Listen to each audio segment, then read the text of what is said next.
Haleluya. Selamat pagi saudara-saudara yang dikasihi oleh Tuhan Yesus Kristus. Pagi ini mari kita kembali merenungkan firman Tuhan, saudara-saudara. Masih dalam kitab 1 Korintus pasal yang kedua, ayat yang kelima, firman Tuhan berkata, supaya iman kamu jangan bergantung pada hikmat manusia, tetapi pada kekuatan Allah.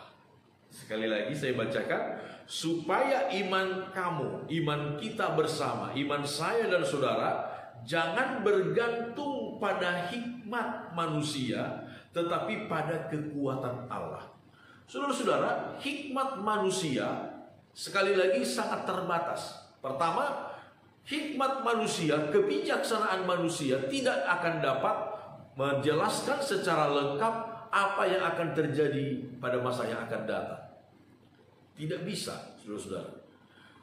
Kalau dengan iman kita dasarkan kepada hikmat kebijaksanaan manusia, maka sebagian besar dari Alkitab ini, dari firman Tuhan ini, sesuatu yang omong kosong bagi kita, sesuatu yang tidak mungkin bagi kita.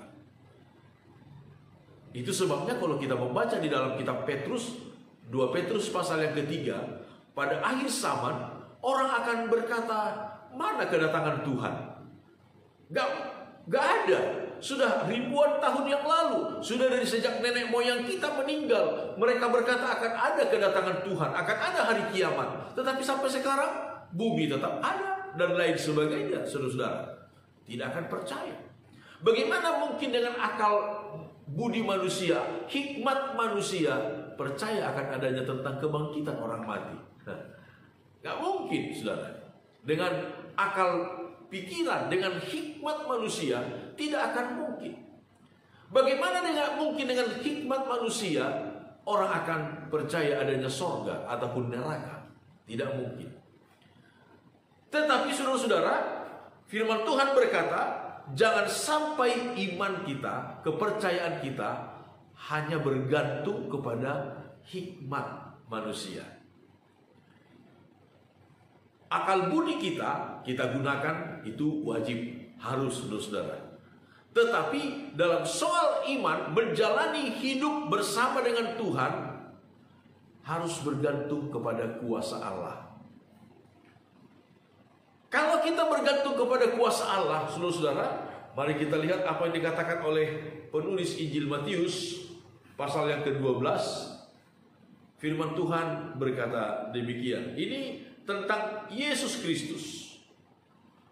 Ayat 20, Injil Matius 12 ayat 20. Buluh yang patah terkulai tidak akan diputuskannya, dan sumbu yang pudar nyalanya tidak akan dipadamkannya, sampai ia menjadikan hukum itu menang, dan padanyalah bangsa-bangsa akan berharap. Saudara-saudara, kekuatan manusia, kemampuan manusia untuk menyelesaikan masalah, persoalan sangat terbatas. Ketika persoalan itu tidak lagi dapat diselesaikan dengan kekuatan akal budi manusia, apakah dari segi ekonomi, dari segi bencana, kerusakan alam, saudara-saudara, pada akhirnya ayat 21 berkata, dan kepadanyalah, kepada kuasa Tuhanlah segala bangsa-bangsa akan berharap. Itu sebabnya saudara-saudara, nasihat dari seorang raja yang dikenal begitu berhikmat, begitu besar hikmatnya, melebihi semua orang yang pernah hidup di dalam dunia ini. Nasihat dari Raja Salomo dalam Amsal pasal yang ketiga, firman Tuhan berkata begini. Amsal 3 ayat 5. Percayalah kepada Tuhan dengan segenap hatimu, dan janganlah bersandar kepada pengertianmu sendiri.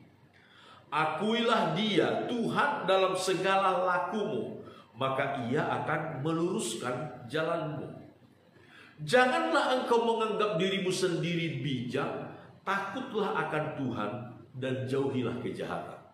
Inilah orang yang mengandalkan Tuhan, mendasarkan imannya kepada kuasa Tuhan, Sekalipun Raja Salomo seorang yang sangat bijaksana, melebihi semua orang yang hidup di dunia ini pada zamannya, bahkan mungkin sampai zaman sekarang ini. Tetapi dia berkata, percayalah kepada Tuhan dengan segenap hatimu. Jangan bersandar kepada hikmatmu, pengertianmu sendiri. Akuilah Tuhan dalam segala lakumu, maka Tuhan akan meluruskan jalan. Saudara-saudaraku, adakah mungkin jalan kita seperti seolah-olah mentok hari-hari ini, atau seolah-olah begitu berliku, menanjak dan lain sebagainya, begitu sukar? Akuilah Tuhan dalam segala laku, percayalah kepadanya dengan segenap hatimu, maka Tuhan akan meluruskan jalan. Haleluya. Segala rintangan-rintangan yang begitu berat, begitu besar menurut kita, lihat kuasa Tuhan akan menerobos bagi kita. Amin. Puji Tuhan, Tuhan memberkati kita.